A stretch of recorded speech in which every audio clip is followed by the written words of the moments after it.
Hello, welcome back to my channel. তো আজ আমরা যে ক্লাসটা করতে চলেছি সেটা আরআরবি এলপি 2024-এ হয়ে যাওয়া সমস্ত কেমিস্ট্রির কোশ্চেনগুলো। এটা আমরা পার্ট 1 এবং পার্ট 2 দুটো ভিডিওর মাধ্যমে দেখব। আজকের হবে পার্ট 1 ভিডিও, যেখানে আমরা কিছু কোশ্চেন দেখব, তার কনসেপ্টগুলো দেখব, তার সাথে কি আমাদের রিভিশনটাও হয়ে যাবে, যে আমরা কেমিস্ট্রি যে চ্যাপ্টারগুলো এনসিটি থেকে পড়িয়েছিলাম তা থেকে কোশ্চেন এসছে সেটা তোমরাও দেখতে পাবে। এখানে একটা উল্লেখযোগ্য ব্যাপার হলো এটাই যে আমরা তো যেমন বায়োলজির কমপ্লিট করেছি, বায়োলজির আর একটা পার্ট বাকি আছে, সেটা হলো টেকনিশিয়ানে আমরা দুটো পার্ট কমপ্লিট করেছি, সেখানে আরও একটা পার্ট বাকি আছে। কমপ্লিট করলে আমাদের ওটা 3টে পার্ট কমপ্লিট হবে এবং সেখানে আমরা সমস্ত বায়োলজির কোশ্চেনগুলো যেগুলো 2024-এ এসেছিলো আমরা প্রায় কমপ্লিট করবো। সেখানে প্রায় ধরো ওদিকে 80, 160 আর এদিকে 300-র মতো কোশ্চেন, মানে 450 থেকে 500টার মতো কোশ্চেন এখানে থাকছে তোমাদের বায়োলজির ক্ষেত্রে। কেমিস্ট্রির ক্ষেত্রেও সেম হবে এবং ফিজিক্সের ক্ষেত্রেও করতে হবে। তো সেক্ষেত্রে আমরা এটাকে পার্ট পার্ট করে করব। প্রথমে এলপি আনবো, তারপরে জেই আনবো। এলপি কেমিস্ট্রি হলো, এবার এলপি ফিজিক্স আসবে, এলপির তারপর জেই কেমিস্ট্রি, জেইর ফিজিক্স, তারপরে টেকনিশিয়ানের কেমিস্ট্রি বা টেকনিশিয়ান ফিজিক্স। আশা করি আমরা এনটিপিসি এক্সামিনেশনের আগে সমস্ত কিছু কমপ্লিট করতে পারবো, যেগুলো সায়েন্সের এনটিপিসি এবং গ্রুপ ডি তো অনেক পরে হবে। এনটিপিসির আগে আমরা সমস্ত কিছু এই সায়েন্সের যাবতীয় যা ব্যাপার স্যাপারগুলো কমপ্লিট করতে পারবো এবং তার সাথে আমরা চেষ্টা করবো আগের বছরের এবং বিভিন্ন জিকেগুলো যেগুলো এসেছিলো সেগুলো সম্পর্কেও তোমাদেরকে ওয়াকিবহাল করা, কী কোশ্চেন এসেছিলো বা আসতে পারে। এখানে জিকের ওয়েটেজটা একটু কম ছিল, জিকের ওয়েটেজটা বেশি থাকবে আগামী এনটিপিসি পরীক্ষাতে, কারণ এখানে জিকে সেখানে 40 নম্বরের জিকে থাকবে আর বাদ বাকি 60 নম্বরে 30 করে ম্যাথ আর রিজনিং থাকবে। আবার এনটিপিসি টায়ার 2-তে 50 নম্বরের জিকে থাকবে। সুতরাং এখানে সায়েন্সের ওয়েটেজটা এই কটা এক্সামিনেশনে বেশি ছিল, যেটা আবার গ্রুপ ডিতে খুবই কাজে লাগবে। সুতরাং সেই সব কিছু নিয়ে আমরা এগোচ্ছি। তাহলে চলো ভিডিওটা কন্টিনিউ করি, আশা করি তোমাদের ভিডিওটা ভালো লাগবে। তাহলে স্টার্ট। প্রথমে চলে আসছে, বলা যে অ্যালকেনের সাধারণ ফর্মুলা কী হয়। আমরা সাধারণত জানি অ্যালকেনের ফর্মুলা কী হয়। অ্যালকেন মানে এটা বলা হচ্ছে যে অ্যালকেনের ফর্মুলা সাধারণত কী হয়, CnH2n। এখানে অ্যাকচুয়ালি অপশানটা দুটো অপশান এক হয়ে গিয়েছে, CnH2n plus CnH2n plus 1, C2nH2n, CnH2n আর CnH2n, CnHn আর CnH2n। তো অ্যালকিন যখন বলা হচ্ছে, এটা অ্যালকেন লিখেছে, এটা অ্যালকিন হবে। অ্যালকিন যখন বলা হচ্ছে হবে অ্যালকিন হলে তখন হবে CnH2n। আর যদি বলতো অ্যালকেন এন, যদি বলতো অ্যালকেন তখন হতো CnH2n প্লাস 2। আর যদি বলতো অ্যালকাইন বলতো তখন হতো CnH2n মাইনাস 2। এটা হতো যে ঠিক ট্রিপল বন্ড। এটা হয় যখন এই H2n প্লাস 1 হয়, এটা হয় সিঙ্গেল বন্ড, এটা হয় ট্রিপল বন্ড, আর এইটা হচ্ছে আমাদের ডাবল বন্ড। সেই জন্য বলা হচ্ছে অ্যালকিন, এর নাম হচ্ছে অ্যালকিন। তারপরে বলা হচ্ছে যে 2 নম্বর কোশ্চেন, বলা হয় কার্বনের যোজ্যতা কত। তো এখানে কার্বনের যোজ্যতা কী হয়, কার্বনের যোজ্যতা কত, what is the valence of the carbon. কার্বনের যোজ্যতা হয় 4 সবসময়। কার্বনের 4টে হাতে 4টে যৌগ অ্যাড হতে পারে, সেই জন্য কার্বনের যোজ্যতা কত হয় 4। অ্যান্সার কী হবে 4। তারপরে চলে আসছে ফেরাস সালফেট। এটা এসেছিলো কবে, 26/11 মানে 26 নভেম্বর 2024 ফার্স্ট শিফটে এসেছিলো। এটা এসেছিলো 25 নভেম্বর 11 সেকেন্ড শিফটে। বলা হয় ফেরাস সালফেটকে উত্তপ্ত করলে কী পাওয়া যায়, which of the following obtain upon the heating of the ferrous sulphate. তার ফেরাস সালফেটের সংকেত কী হয়, এফিএসওকে যখন আমরা উৎপন্ন করি তখন কি পাওয়া যায়, এফিএসওকে যখন আমরা উত্তপ্ত করি, জাস্ট যদি আমরা সংকেতটা কেনাভাবে লিখি, যে লেখো FeSO4, তাকে আমরা হিট দিচ্ছি এরকম, দিলে আমরা কি পাবো, এখান থেকে পাই আমরা যখন ফেরিক অক্সাইডের সংকেত কি হয়, Fe2O3। সালফার ডাইঅক্সাইড এবং সালফার ট্রাই, তার সাথে Fe2O3 বলা হয় ফেরিক অক্সাইড। তাহলে এখানে কি হবে সংকেত, এখানে ব্যালেন্স করতে গেলে কত আনতে হবে, এই যেহেতু এখানে Fe2 আসছে সেখানে 2 আনতে হবে। 2 আনলে সব দিকে ব্যালেন্স হচ্ছে, কারণ এখানে দুখানা সালফার আসছে। তাহলে টোটাল কার্বনে কটা ছিল, 8টা, 2 × 4 8টা, অক্সিজেন 8টা। তাহলে সেখানে এখানে কতগুলো হচ্ছে, এখানে 2টো অক্সিজেন, এখানে 3টে, 5টা, 3 8টা। তাহলে মোটামুটি ফেরাস সালফেটকে যদি আমরা উত্তপ্ত করি, সবই এনসিটি থেকে তোলা, এবং সেক্ষেত্রে তাহলে ফেরাস সালফেটকে উত্তপ্ত করলে কী পাই, সালফার ডাইঅক্সাইড। কোথায় অপশান আছে, ফেরিক অক্সাইড শুধুমাত্র না, হবে না, সালফার ট্রাইঅক্সাইড এটা আছে, সালফার ট্রাইঅক্সাইড, তাহলে এইটা হবে। তাহলে ফেরাস সালফেটকে যখন আমরা উত্তপ্ত করবো তখন পাওয়া যাবে কি, সালফার ডাইঅক্সাইড এবং সালফার ডাইঅক্সাইড। তারপরে বলা হচ্ছে জেলি জাতীয় পদার্থ। জেলি জাতীয় পদার্থের কোন অবস্থার মধ্যে পড়ে? In case of the jelly which of the following is the disperse face. Jelly জাতীয় পদার্থের ক্ষেত্রে কী হয়, জেলি জাতীয় পদার্থ যখন আমরা দেখব তখন হচ্ছে গিয়ে যে ওর ডিসপার্স ফেস আর ডিসপার্সিং মিডিয়াম, জেলি যতক্ষণ কী হয় একটুখানি লিকুইড আর সলিড থাকে। তো সেক্ষেত্রে জেলি জাতীয় পদার্থের ক্ষেত্রে লিকুইড এবং সলিড আছে কি কোথাও অপশান? শুধুমাত্র যে লিকুইড ফেস থাকবে তা না, লিকুইড এবং সলিড নিয়ে থাকে। এবং যদি বলে এর ডিসপার্স মিডিয়াম, এখানে বলেছে ডিসপার্স ফেস। তো ডিসপার্স ফেস মানে কোথায় অ্যাকচুয়ালি দ্রবীভূত আছে, সেক্ষেত্রে তখন বলতে হবে লিকুইড ফেসটা হলো ডিসপার্স ফেস। আর যদি বলে কী কী উপাদান দিয়ে গঠিত হবে, তখন সেটা হবে ওই লিকুইড এবং সলিড দিয়ে তৈরি হয়।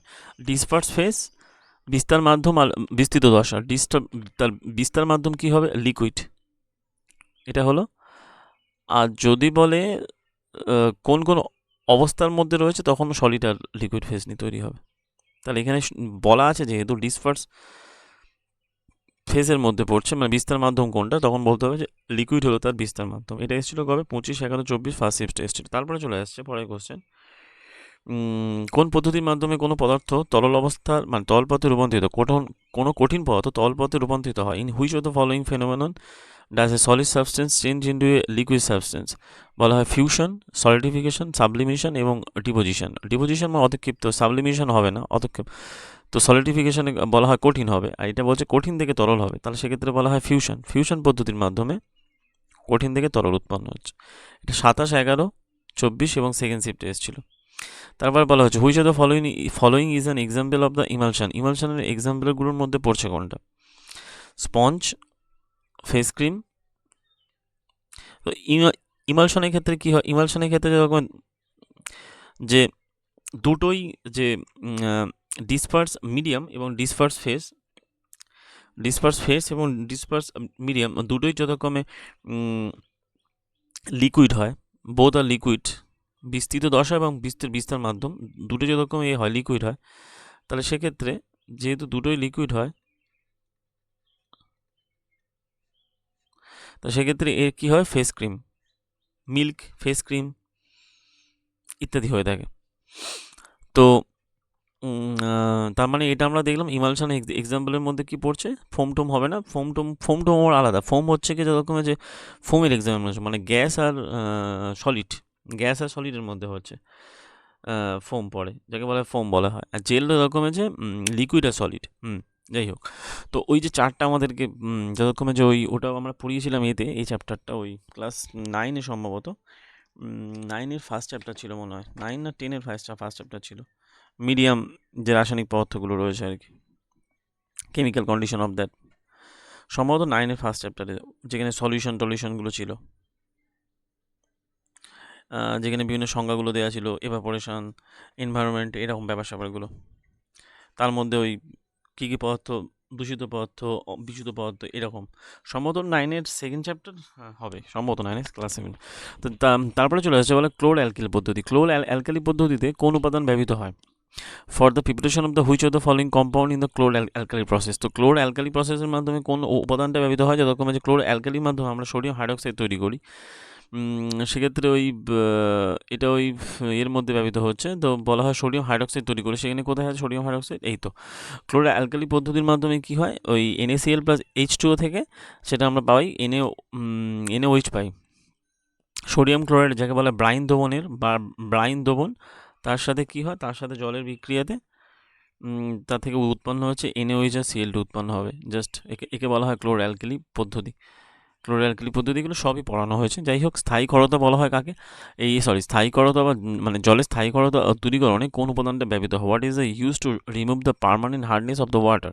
জলের স্থায়ী ক্ষারতা দূরীকরণের ক্ষেত্রে কোনটা ব্যবহৃত হয়? সেক্ষেত্রে ওয়াশিং সোডা, সবসময় ওয়াশিং সোডা বা বেকিং সোডা, এগুলো সবসময় প্রায়োরিটি দেওয়া হয়। তো বেকিং সোডা, ওয়াশিং সোডার মধ্যে যতক্ষণ যে ওয়াশিং সোডা জলের স্থায়ী ক্ষারতা দূরীকরণের জন্য ব্যবহৃত হয়, যাকে বলা হয় সোডিয়াম কার্বনেট, Na2CO3। স্ট্রাকচার হচ্ছে Na2 CO3। আর যদি খাবার সোডা হতো তখন তাকে বলা হতো তার সাথে 10 অণু জল যুক্ত হতো। তো এই বলতে হবে যে ওই ওয়াশিং সোডা যথাক্রমে যে ওটা ওই গ্লাস, সোপ এবং পেপার প্রভৃতি ইন্ডাস্ট্রিতে তো ব্যবহৃত হয়, আর তার সাথে যথাক্রমে যে এটা ওই জলের স্থায়ী ক্ষারতা দূরকরণে সাহায্য করে থাকে। আর এছাড়া ওই সেই বিভিন্ন ধরনের সেই কম্পাউন্ড তৈরি করে, যেমন সেই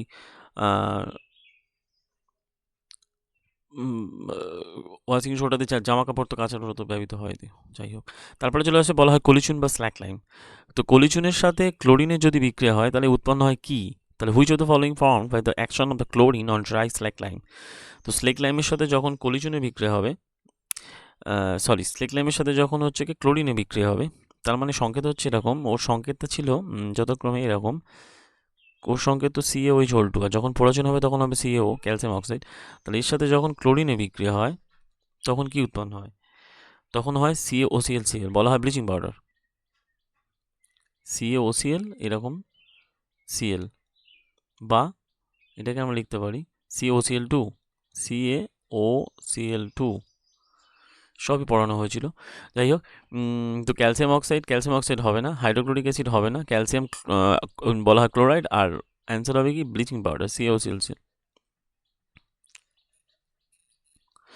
তারপরে চলে আসে সমযোজী বন্ধনে আবদ্ধ যৌগগুলোর স্ফুটনাঙ্ক কম কেন হয়ে থাকে। তাহলে বলা হয়েছে যে why do covalently bonded compound have low boiling point. কেন এদের ক্ষেত্রে, মানে সমযোজী বন্ধনে আবদ্ধ যৌগগুলোর ক্ষেত্রে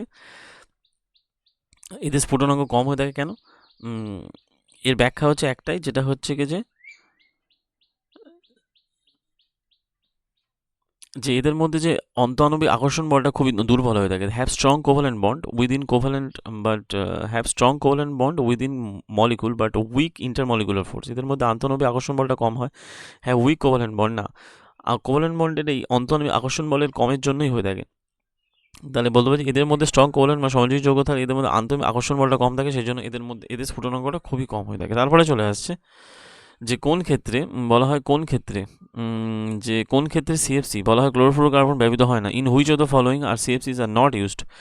তো সেক্ষেত্রে বলা হয় ফায়ার এক্সটিংগুইশার্স, গ্রাইন্ডার্স, অ্যারোজল, আর যে ঠিক রেফ্রিজারেটর। তো যতক্ষণ হচ্ছে রেফ্রিজারেটর, অ্যারোজল সব ব্যবহৃত হয়, কিন্তু গ্রাইন্ডারে ব্যবহৃত হয় না, বা যাকে বলা হয় মিক্সার গ্রাইন্ডার, এখানে তো সিএফসি ব্যবহৃত হয় না। সিএফসি মানে কি? সিএফসি মানে অন্য আর কিছুই না, সিএফসি মানে ক্লোরোফ্লোরোকার্বন, যেটা অ্যাকচুয়ালি ওই রেফ্রিজারেটর এবং ফায়ার এক্সটিংগুইশার স্প্রেতে ব্যবহৃত হয়, এবং যার জন্য কি হয় বর্তমানে ওই গ্রিনহাউস গ্যাসের মেন কারণ হিসেবে একে ধরা হচ্ছে, তাই এর পরিমাণটাকে কমানো চেষ্টা করা হচ্ছে, যেটা সরকারের পক্ষ থেকে। যাই হোক, কোনো কার্বন যৌগের রাসায়নিক চরিত্র নির্ধারিত হয়ে থাকে। What determine the chemical property of a carbon compound? Functional group, molecular mass, number of the hydrogen and length of the carbon chain.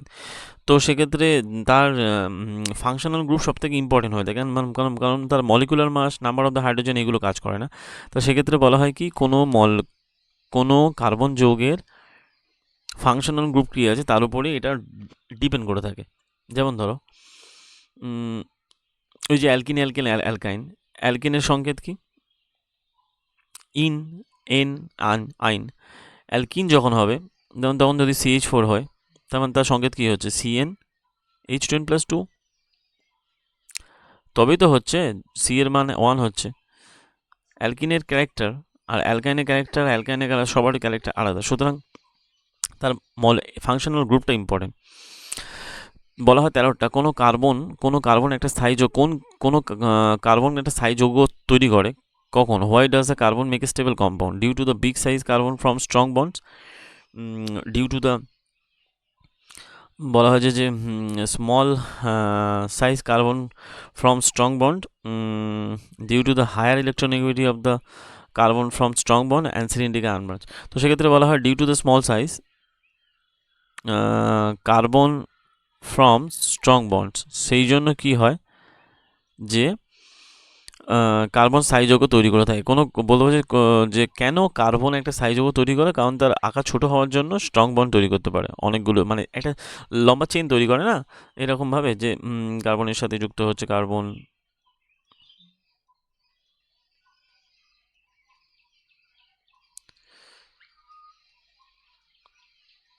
এরমভাবে জাস্ট যুক্ত থাকে। যাই হোক, বলা হচ্ছে কঠিন কার্বন ডাইঅক্সাইডের উপর চাপ কমিয়ে গ্যাসের কার্বন ডাইঅক্সাইড পেতে কী পরিমাণ চাপ দরকার হয়। Solid carbon dioxide get converted into the gaseous state upon the decreasing the pressure to, কত প্রেশার করা হয় করলে সেটা অ্যাকচুয়ালি কঠিন থেকে এতে পরিণত হয়। সেক্ষেত্রে বলা হয় যে 2 atm without coming to the liquid state, না 1 atm without coming to the liquid state, 3 atm 4 atm। তো সেক্ষেত্রে বলে 1 atm, বেশি দরকার নেই, only 1 atm Cummins to the liquid state করলেই মোটামুটি পরিণত হয়।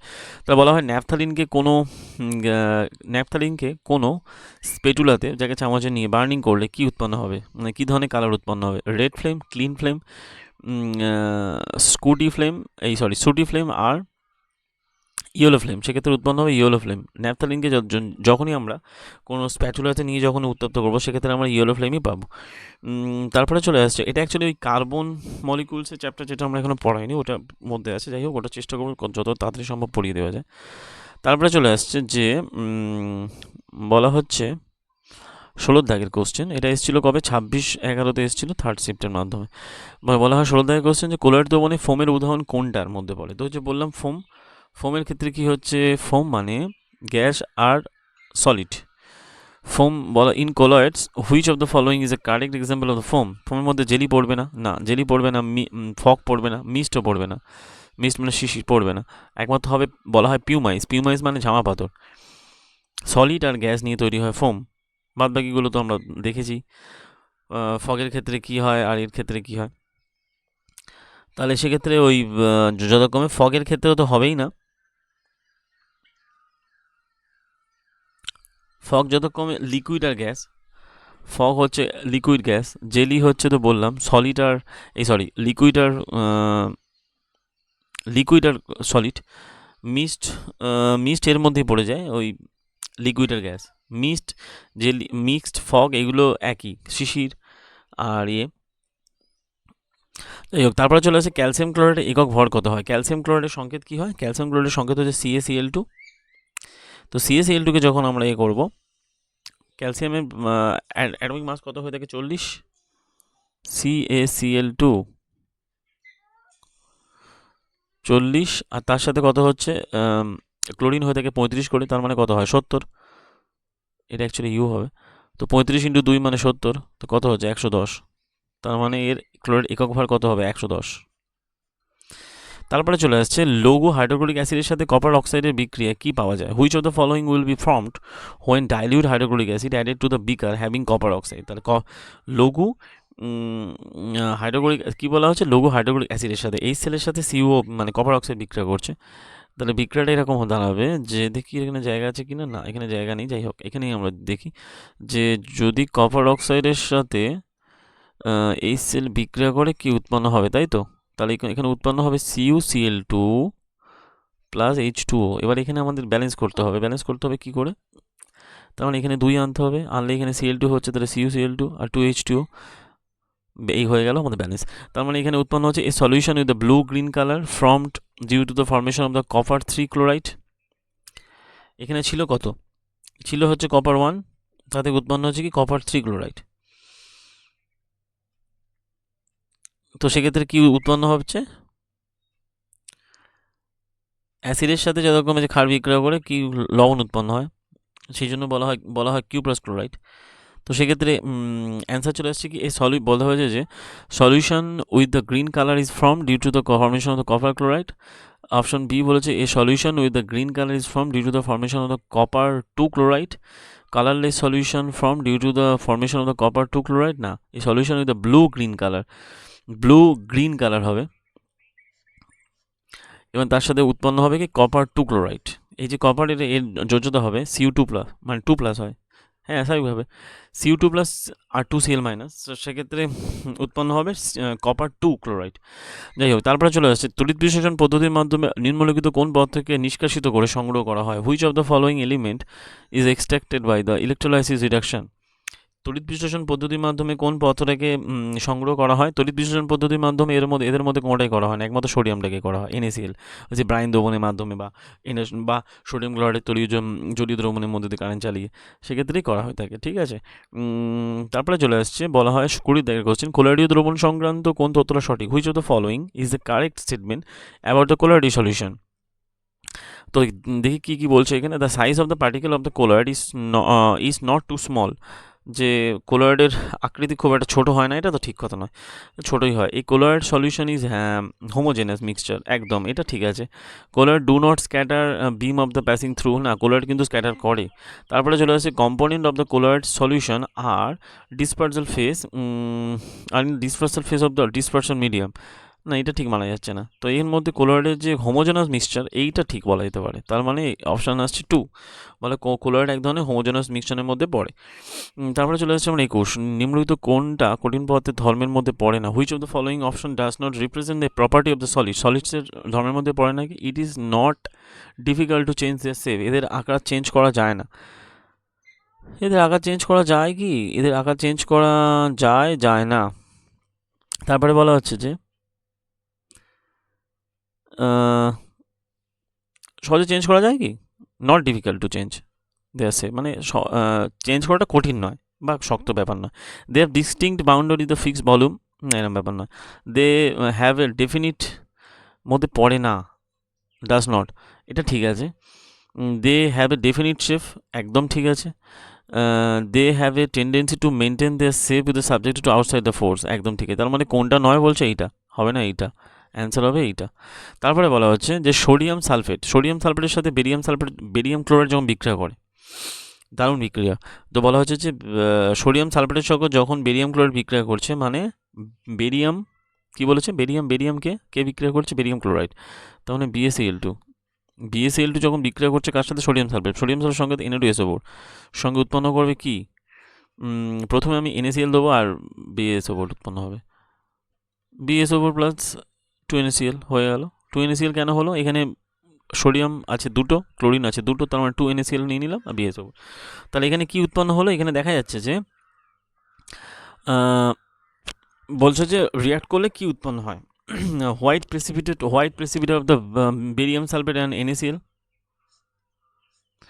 Yellow precipitate of the barium sulphate and NaCl, brown precipitate of the barium sulphate and NaCl, আর বলা হচ্ছে যে black precipitate of the barium sulphate and NaCl। তার মানে 22টা এরকম দাঁড়াচ্ছে যে এখানে প্রোডাক্ট হিসেবে যে রকমের যে সাদা রকমের, এই বেরিয়াম সালফেট সবসময় সাদা কালারের হয়, তো white precipitate of the barium sulphate and NaCl উৎপন্ন হবে, ইয়েলো নয়। এগুলো ওই বিভিন্ন ওই যে রিয়াকশানগুলো ছিল, ডাবল ডিসপ্লেসমেন্ট অ্যাসোসিয়েশন রিয়াকশন, তার মধ্যে ছিল আর কি, মানে এটা ফার্স্ট চ্যাপ্টার সম্ভবত, এটা মনে হয় ক্লাস 10-এর ফার্স্ট চ্যাপ্টারের মধ্যে পড়ে। যাই হোক, সবই পড়ানো আছে এগুলো। তো ব্যাপন পদ্ধতিতে কোনো পদার্থের কোষ পর্দা কোন পদার্থ কোষ পর্দা ভেদ করে পরিবাহিত হয়? Which of the following substances can move across the cell membrane by the diffusion? ব্যাপন পদ্ধতির মাধ্যমে কোন পদার্থ কোষ পর্দা ভেদ করে পরিবাহিত হয়? Nucleic acid, oxygen, protein and starch, বলা হয় যে অক্সিজেন হচ্ছে পরিবাহিত হয়। এটা এসেছিল কবে? 29/11/2024 এসেছিল, যখন 29 নভেম্বরের পরীক্ষা ফার্স্ট শিফটে এসেছিল। বলা হয় যে সবই এনসিটি থেকে আসছে কিন্তু, ঠিক আছে। তো প্রলম্বনের পদ্ধতির বৈশিষ্ট্য কোনটা? Which of the following option not represent the property of the suspension? তো প্রলম্বনের বৈশিষ্ট্যের মধ্যে পড়ছে না কোনটা? সেটা হচ্ছে যে the particle of a suspension scatter a beam of the light passing through it. A suspension is a না, এটা এর মধ্যে ঠিক আছে, এটা ঠিক আছে, পার্টিকেল স্ক্যাটার করে, হ্যাঁ। মানে suspension is a heterogeneous mixture, suspension এক ধরনের বহু মিক্সচার, এটাও ঠিক আছে, যেটা অ্যাকচুয়ালি কোলয়েড নয়। The particle of a suspension can not be seen by the naked eyes, না এটা দেখা যায়, প্রলম্বনটাকে দেখা যায় চোখের আঁকা, সুতরাং এটা ভুল। ক্যান নট বি সিন, এটা ঠিক নয়। Suspension is unstable in nature,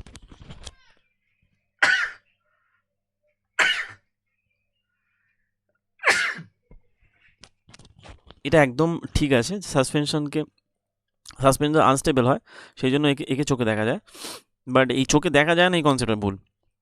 তারপরে চলে আসছে নিম্নলিখিত কোনটা সংযোজন বিক্রিয়ার বৈশিষ্ট্য নয়? যে এর মধ্যে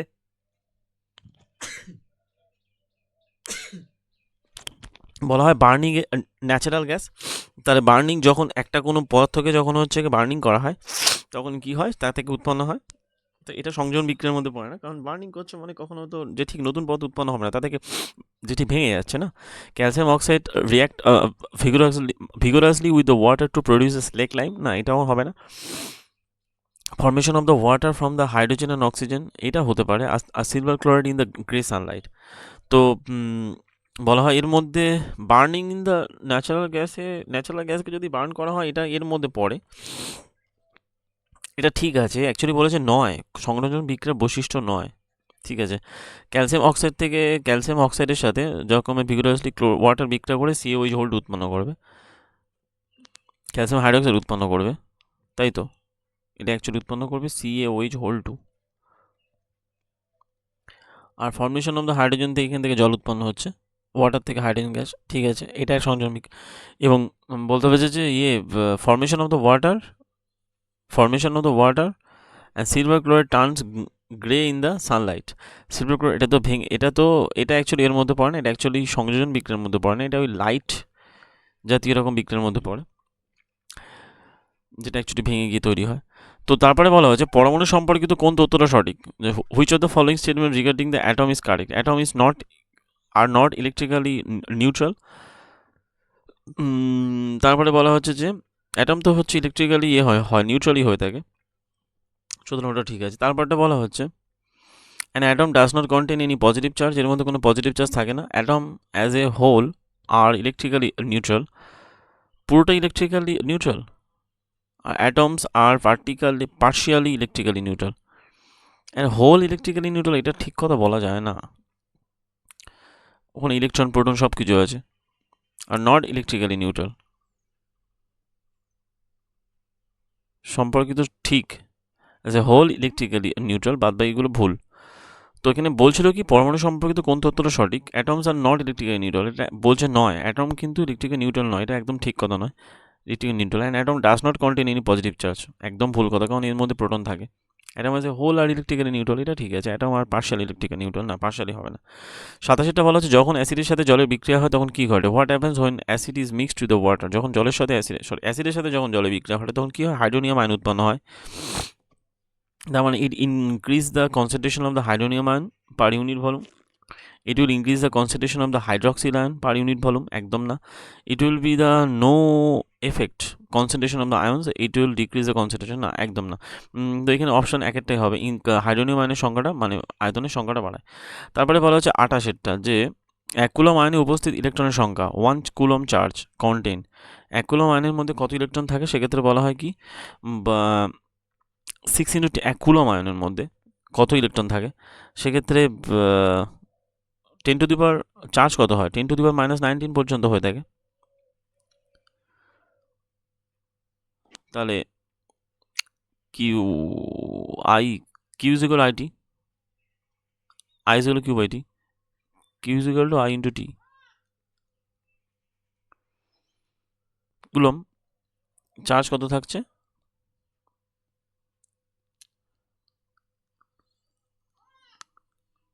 10 টু দি পাওয়ার 18 সম্পর্কিত হবে। নাম্বার অফ ইলেকট্রনের সংখ্যা কত হবে, 6 ইন্টু 10 টু দি পাওয়ার 18, কারণ একটা ইলেকট্রনের চার্জ কত হয়, একটা ইলেকট্রনের চার্জ কত হয় 1.6 10 টু দি পাওয়ার -19 কুলম। তো সেক্ষেত্রে 1 কুলম আয়নে উপস্থিত ইলেকট্রনের সংখ্যা কত হবে, 1 coulomb is equal two 1.6, 1 coulomb is equal two 1.6 10 to the power -19 into n, যদি ইলেকট্রন থাকে n সংখ্যক, তাই এটাকে যদি বাই করি তাহলে কত হচ্ছে 10 টু দি পাওয়ার 18 হবে, যে ঠিক পজিটিভ নাম্বার হবে।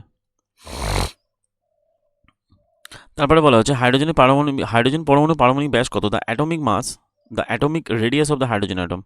হাইড্রোজেন অ্যাটমের পারমাণবিক ব্যাস কত, এটা অ্যাকচুয়ালি কমন কোশ্চেন হয়, এটা 10 টু দি পাওয়ার -10 টু 9 থাকে, তো 10 টু দি -10 মিটারই হবে, এটা একদম বেসিক কোশ্চেন, ফার্স্ট চ্যাপ্টারে ছিল 9-এ। কোনো দ্রবণের দ্রাবের আকার কী হয়, the particles of the size of the solution কী হয়ে থাকে, smaller than the 1 nanometre in diameter. 1 ন্যানোমিটারের মান কত হয়, 1 ন্যানোমিটারের মান হয় 10 টু দি পাওয়ার -9 মিটার।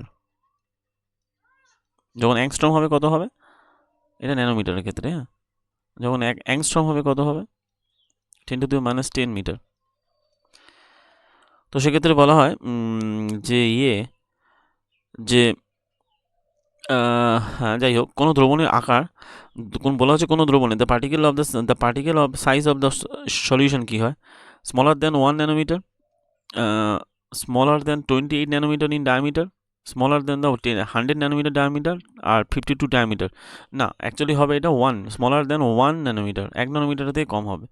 কোন ধরনের রাসায়নিক বিক্রিয়কগুলোর মধ্যে আয়নের বিনিময় ঘটে, which type of the chemical reaction involves the exchange of the ion between the reactant, decomposition reaction, double displacement reaction and combination reaction। তো কোন ধরনের আয়নের বিক্রিয়াতে বলতে হবে যে হয়, সেক্ষেত্রে বলা হচ্ছে যে ডাবল ডিসপ্লেসমেন্ট, আয়নের বিনিময় ঘটে কোথায়, ডাবল ডিসপ্লেসমেন্ট রিয়াকশানে। ডাবল ডিসপ্লেসমেন্ট রিয়াকশন যেখানে হয় সেখানে আয়নের বিনিময় ঘটে। থমসনের পরমাণু মডেল অনুযায়ী কোন অপপরমাণু কণার অস্তিত্ব কথা জানা যায়, which of the following options represent the subatomic particle found in Thomson model. Thomson model অনুযায়ী অ্যাকচুয়ালি বলা হয়েছিল যে ওই প্লাম পুডিং মডেল যেটাকে বলা হয়, প্রোটন এবং ইলেকট্রনের অস্তিত্ব সম্পর্কেই জানা যায়। প্রোটন আর ইলেকট্রন কোথায় আছে দেখতে হবে, অ্যাকচুয়ালি এই অপশনটা বাদ যাবে,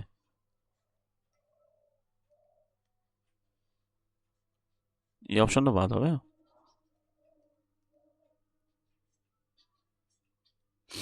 যাই হোক, তো এখানে কি হবে, ইলেকট্রন এবং প্রোটনের অস্তিত্ব সম্পর্কে জানা যায়।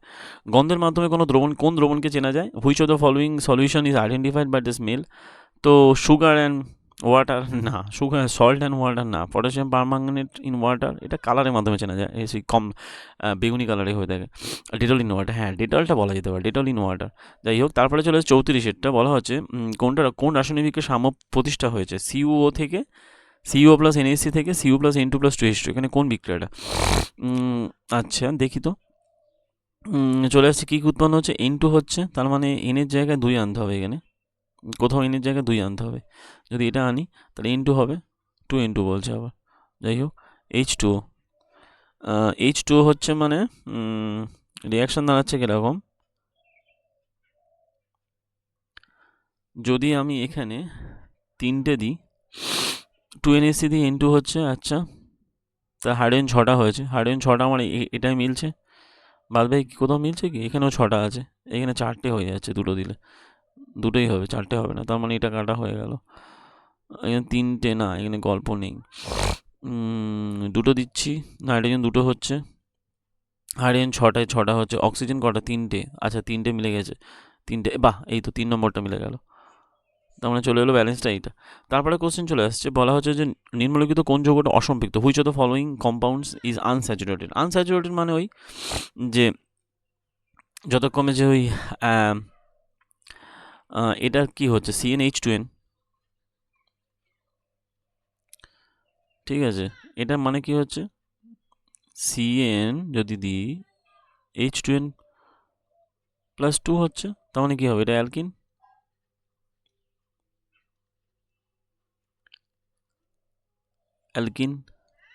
এটা অ্যালকেন,